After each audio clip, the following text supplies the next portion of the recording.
எல்லா பிணியும் எந்தனை கண்டால் இல்லாதோட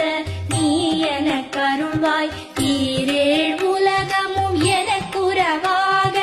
ஆணும் பெண்ணும் அனைவரும் எனக்கா மண்ணாளரசரும்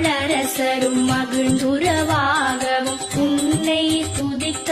உன் திருநாமம் சரஹண பவனே சைலொளி பவனே திரிபுர பவனே திகழொளி பவனே பரிபுர பவனே பவமொழி பவனே அரி திருமருகா அமராபதியை காத்து